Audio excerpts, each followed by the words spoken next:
ہر وقت کی تصور میں مدینے کی گلی ہو، ہر وقت کی تصور میں مدینے کی گلی ہو، یاد محمد کی میرے دل میں بسی ہو،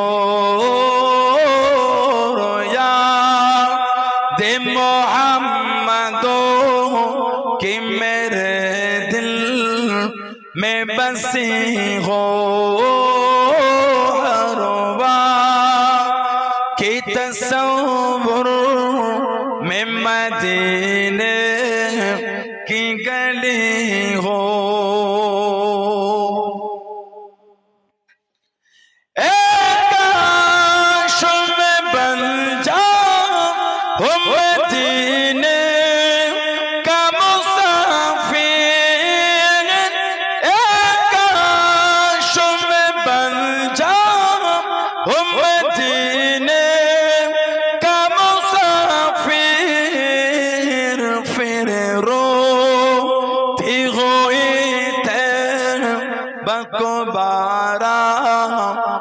چلی ہو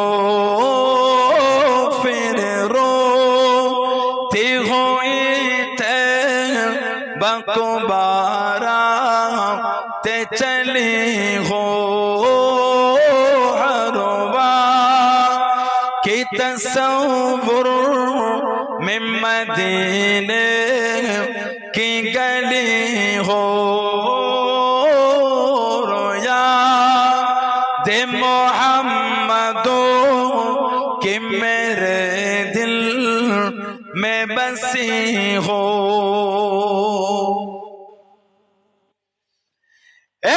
کاش مدینے میں مجھے موت آئے، کاش مدینے میں مجھے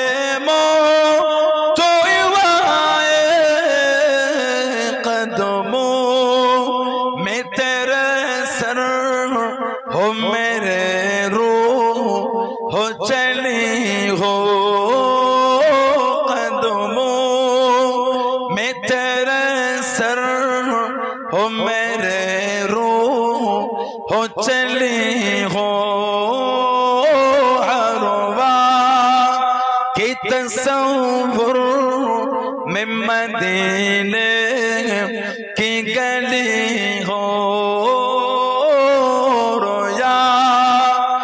محمد کہ میرے دل میں بسی ہو،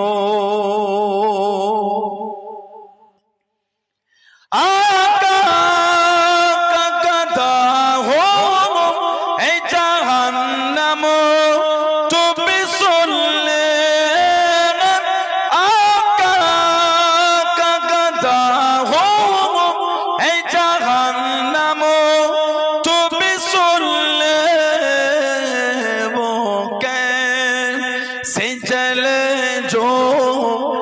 غلام مدنی ہو، وہ کیسے جلے جو کہ غلام مدنی ہو، ہر وقت کی تصور میں مدینے کی گلی ہو، محمد کہ میرے دل میں بسی ہو، اللہم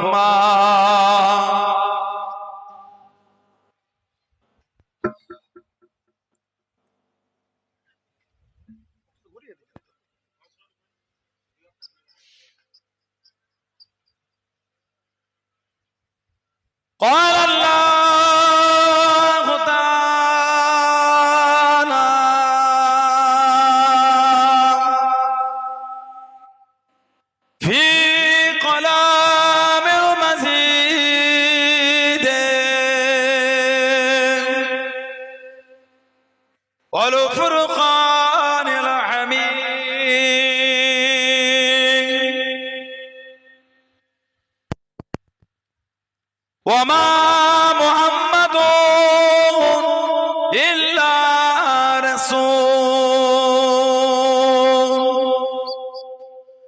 قد خلت من قبله رسول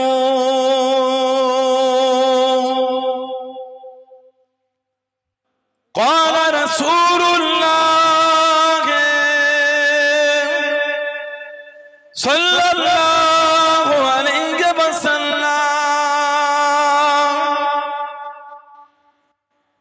من تمسك بسنة فساد أمتي فله أجر مئات شهيد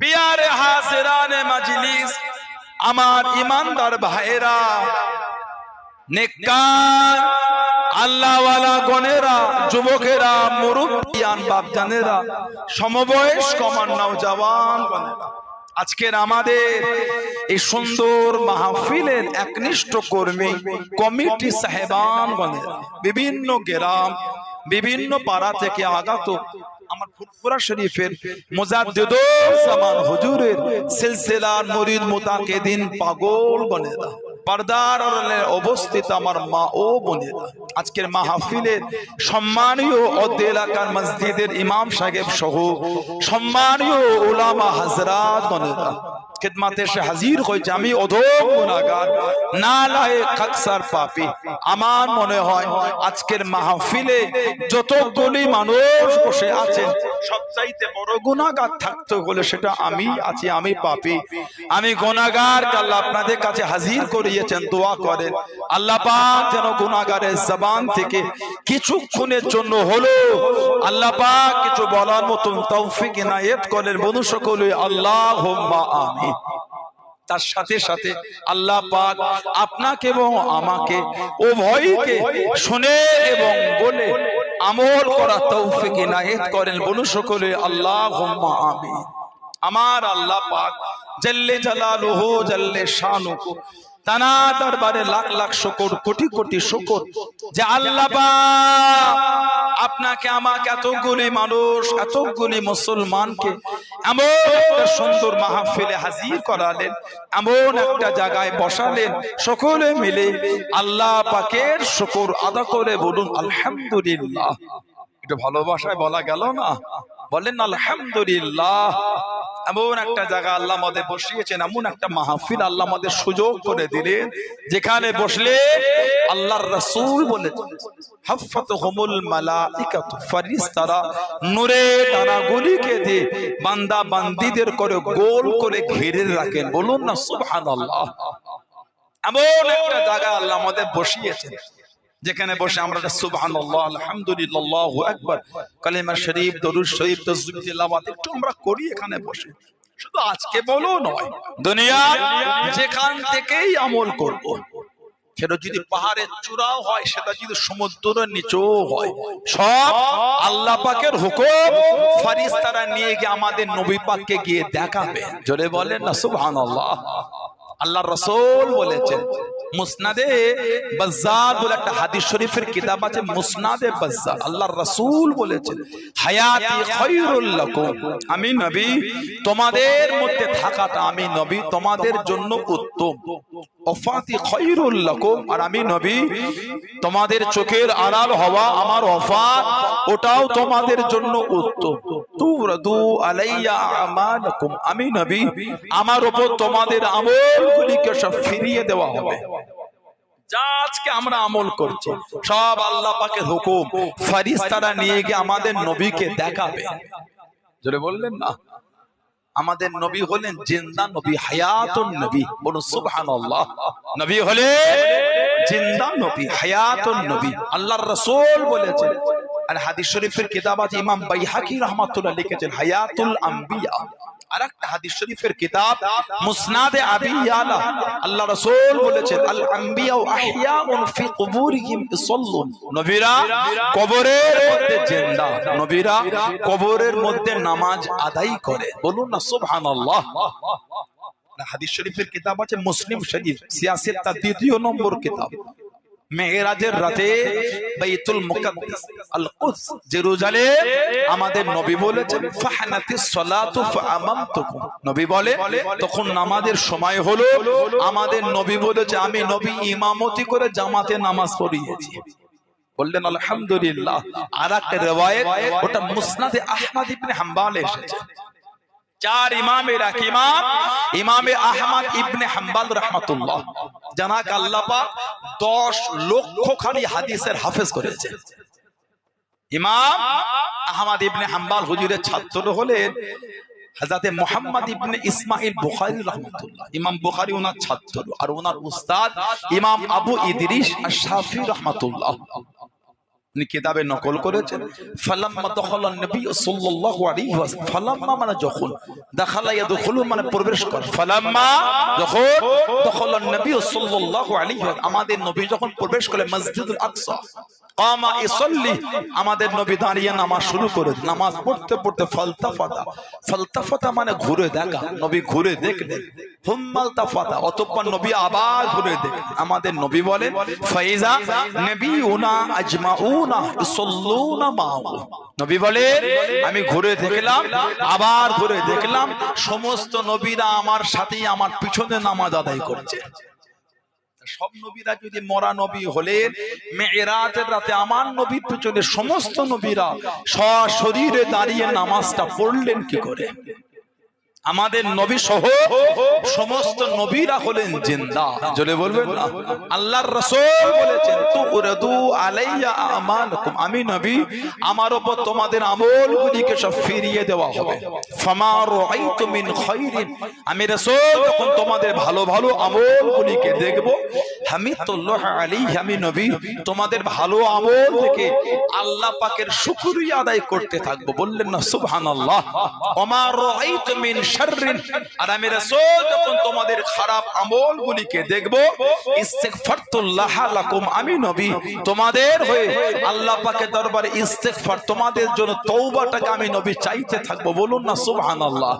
সেই নবীর মহব্বত নিয়ে বসেছে, কিছু হলো নিয়ে ঘরে যান, শুধু হই হই করে বসে চলে গেলে হবে না।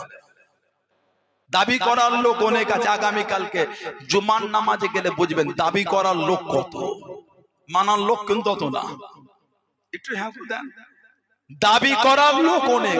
একটু লেটে মসজিদে গেলে শুক্রবারের নিচেই জায়গা হয় না, সেই ঠেলে উপরে উঠতে হয়। গোটা মসজিদ পুরো ভরে আছে, গোটা মসজিদ পুরো ভরে একদম। সবাই যদি পরীক্ষিত মানতো, তাহলে ফজরের নামাজটা ইমামটা অপেক্ষা করছে কেন মুসল্লির জন্য? 300 ঘরের মসজিদ যদি ফজরের নামাজে ইমামকে অপেক্ষা করতে হয়, এর থেকে আমাদের জীবনের লজ্জা আর কিছু নাই। আমাদের বাড়ির ছেলেগুলি নামাজ পড়তে চায়, কি এদের ভূত ধরেছে বলেন তো? নামাজ যেন আমাদের সাথে শত্রু, নামাজ আর মুসলমান যেন মনে হচ্ছে একে অপরের শত্রু। আস্তাগফিরুল্লাহ বলেন। আল্লাহ ওয়ালারা তো আল্লাহ ওয়ালা হয়েছে নামাজটা নিজেদের মতন করে নিয়েছেন বলে, নামাজ নিজেদের সঙ্গে মিলিয়েছেন বলেই তো আল্লাহ ওয়ালা হয়ে গেল। 5 ওয়াক্ত নামাজ তো আছেই আছে, সালাতুল আওয়াবিদ, তাহাজ্জুদ, কিছু বাদ নাই। আমাদের বাড়ির ছেলেগুলো 5 ওয়াক্ত নামাজই পড়ে না, তাহাজ্জুদের নামাজ পড়বে কি করে? ভুল বলছি না ঠিক বলছি? বলে নামাজি হয়ে যান। কেন নামাজ পড়েন? কিসের শত্রু? নামাজি হলেই তো আল্লাহ আল্লাহর রাসূলের পিয়ারা হব আমরা। আমাদের কি আশা লাগে না আল্লাহ আল্লাহর রাসূলকে একটু অন্তরে জায়গা দিই? হবে কি করে নামাজ না পড়লে? আল্লাহর রাসূল বলেছেন আফজালুল ইবাদাত ইবাদাতুস সালাত, যত রকম ইবাদত উত্তম ইবাদতটাই হচ্ছে নামাজ। বলবেন না সুবহানাল্লাহ। ঠিক উত্তম ইবাদতই আমরা করি না। আল্লাহর রাসূল বলেছেন আস-সালাতু ইমাদুদ্দিন, নামাজটা হচ্ছে দ্বীনের খুঁটি। যার দ্বীনের খুঁটি নাই সে আবার দ্বীনে মজবুত হয় কি করে? হাদিস শরীফের কিতাব এসেছে যখন বান্দা বান্দিকে দাফন